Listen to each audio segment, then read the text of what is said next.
If you've seen or heard any true crime content, you probably have an idea of how missing person investigations work. A report is filed, the police try to retrace the missing person's last movements, and witnesses are interviewed.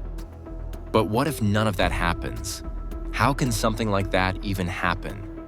And what are the consequences?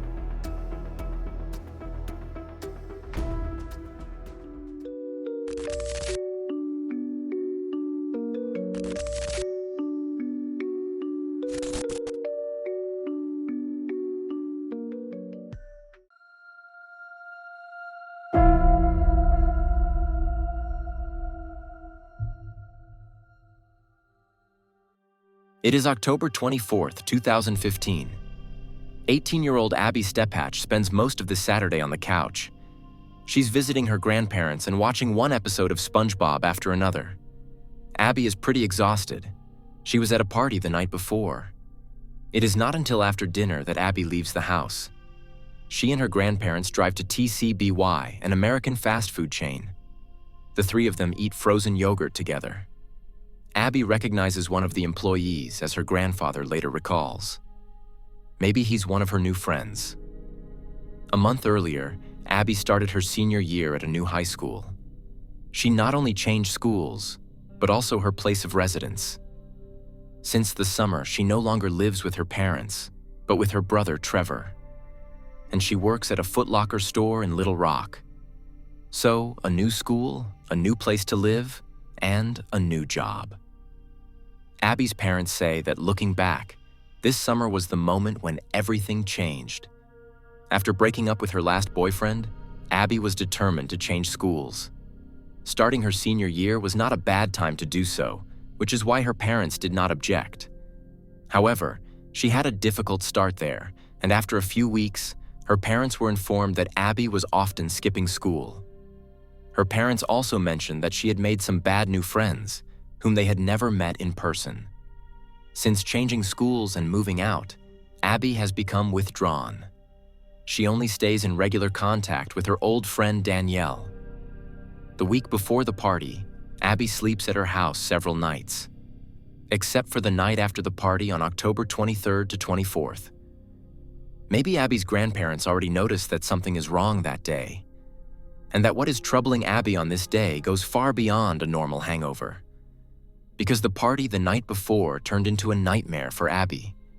As Ebby confided to her friends in a few text messages, 4 men assaulted her during the party. She wrote to her friends that the men raped her the night before. The whole thing was also filmed on a cell phone. Although the assault happened less than 24 hours ago, Ebby finds the strength to come to terms with what she has experienced. After the trip to TCBY, Ebby contacts her stepfather Michael, with whom she has a good relationship. She confides in him in a message. She writes that she wants to report the incident from the previous evening to the police. She asks Michael to come with her to support her. Michael immediately agrees, and the two arrange to meet later at the police station. Ebby doesn't tell her grandparents anything, only that she wants to meet her stepfather. Around 8 p.m., Ebby sets off. She asks her grandparents not to lock the front door. She will definitely be back later and spend the night with them again. But the 18-year-old will not return, nor will she drop the charges she filed with the police. What happens instead that night remains a mystery to this day. During the night of October 24th to 25th, Ebby writes to the men who assaulted her. In these messages, she threatens to go to the police and report them. She had actually wanted to do this together with her stepfather Michael. But suddenly, he can no longer reach Ebby. Neither can her mother. It is not until the next day that someone from her family manages to get Ebby on the phone. She has answered a call from her brother Trevor. However, the conversation with his sister only worries him even more. Ebby seems confused and agitated.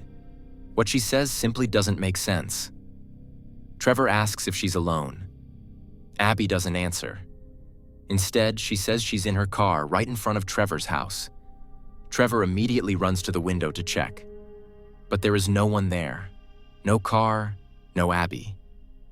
He asks her again where she is. Ebby now says she doesn't know. only that she's somewhere in her car. Then she says, "I'm fucked up." The conversation ends. That evening, Abby's family and friends start looking for her. They drive to all the places Abby often goes to. They call all her friends. But no one has seen or heard anything. So the Steppachs alert the police that same evening. They want to file a missing person report, but are turned away. Although Abby is only 18 and was in a very vulnerable situation, the police tell the family to wait 12 hours. They say they will only file a missing person report and take further steps the next day. So valuable hours pass in which Abby's family is left to search on their own. On October 28th, a witness comes forward to the police. The man works as a security guard at Chalamet Park, a small recreation area with a playground and a small swimming pool in the west of Little Rock. The witness states that a car has been parked in the parking lot at the edge of the forest for days. As it turns out, it is the car of the missing Ebby Steppach. The car's gas tank is empty, the keys are still in the ignition. Abby's cell phone, her wallet, and even her contact lenses are visible on the passenger seat. On November 3rd, a friend of Abby's finds out about this. She immediately drives to Chalamet Park with her mother to look around. It is understandable that the relatives have little trust in the police. After all, the missing person report was initially dismissed. When Abby's friend and her mother arrive at Chalamet Park, they immediately notice something disturbing: the smell. It smells like decay. The smell seems to be coming directly from a drain, right in front of the parking lot where Abby's car was found. So the two call the police. But apart from a handful of searches of Chalamet Park, nothing else happens. In any case, the police do not launch any further major investigations. The reason for this is that the police assume that Abby simply ran away from home. Despite her traumatic experience the evening before her disappearance and the strange call to Trevor, they believe that Abby is a classic runaway. It is only after 8 months, in mid-2016, that the case is handed over to the homicide department. But unfortunately, there are problems there too.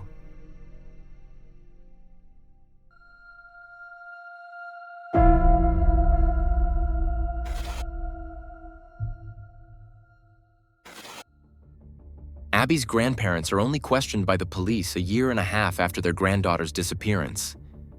This is despite the fact that they were the last people to see Abby.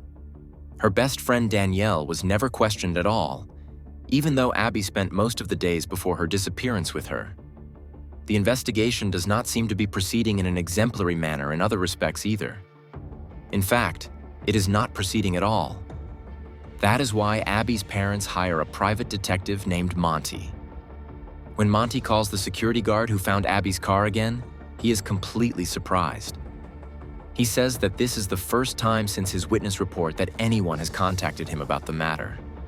So the police have not questioned him again in detail. This means that the investigators may have missed an important piece of evidence.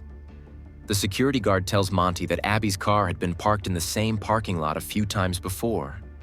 He noticed this because the car was recorded several times by his private dashcam in his own car. The recordings showed Abby meeting an unknown man in this parking lot on several occasions. However, these recordings no longer exist. The security guard couldn't have known how important these videos could have been. The 4 men who allegedly raped Abby on the evening before her disappearance are known to the police by name. The investigators have also spoken to them. But that's all. The men's cell phones were never confiscated and examined. This is despite Abby saying that the crime was filmed on a cell phone. In addition to private investigator Monty, Abby's family is also being supported by an organization called Halos Investigations Incorporated. Halos handles cases just like Abby's. Missing persons cases that are dismissed by the police as runaways and therefore not taken seriously. That's why Halos conducts its own search efforts with volunteers. A spokeswoman also says they asked the police to check which cell towers Abby's cell phone logged into since she disappeared. This could help narrow down where she spent the night of October 24th to 25th. This is actually one of the most common first steps in missing person cases. But according to the Halo spokeswoman, The Little Rock police are refusing to analyze Abby's cell phone data. The reason given was a lack of resources. Together with Halos and the private investigator, Abby's parents are trying to get something done. They send a copy of the case file to the FBI. And indeed, even the FBI is apparently dismayed at how poorly the investigation has been conducted. So the agency begins to investigate the case on its own initiative. It took more than a year, but at least someone is now looking into Abby's disappearance, even if the hope of finding her alive is dwindling by the day.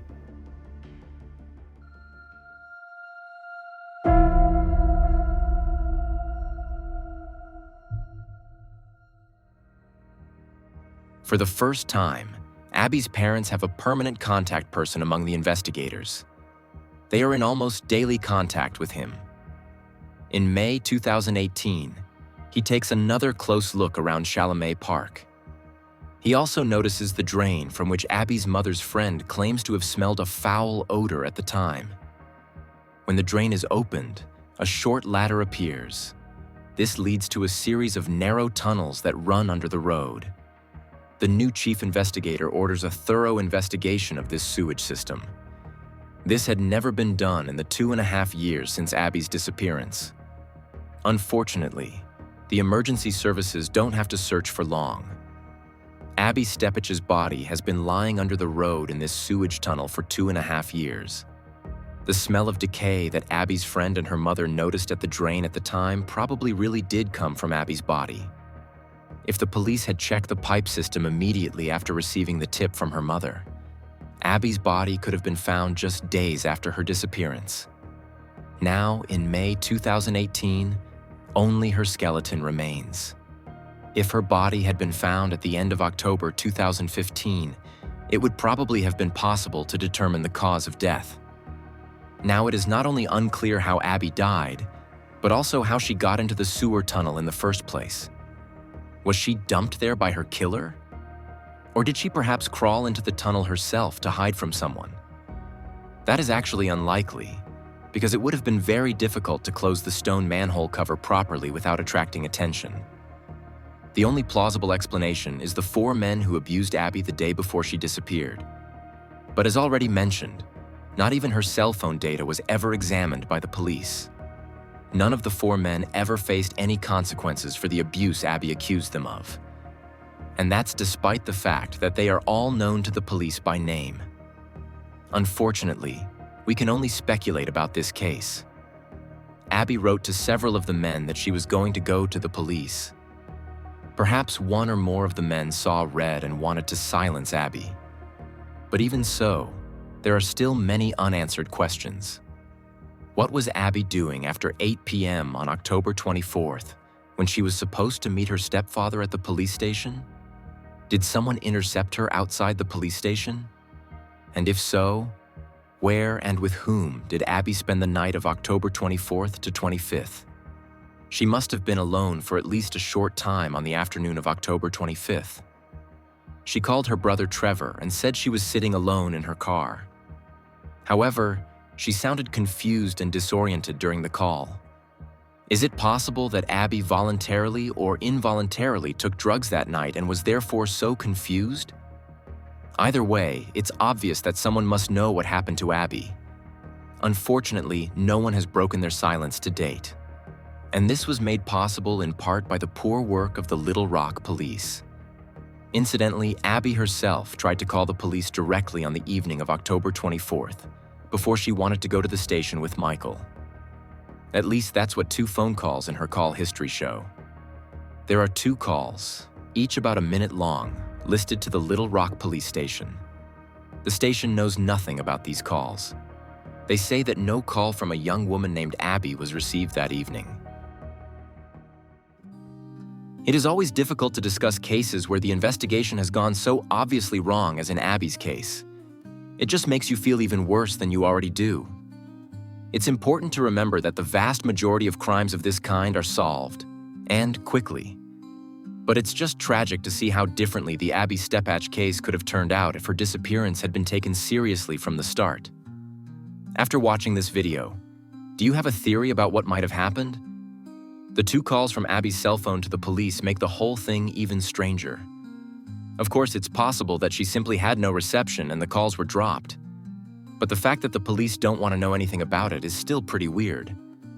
Maybe something went wrong at the police station that evening and they tried to cover up a mistake with the runaway theory.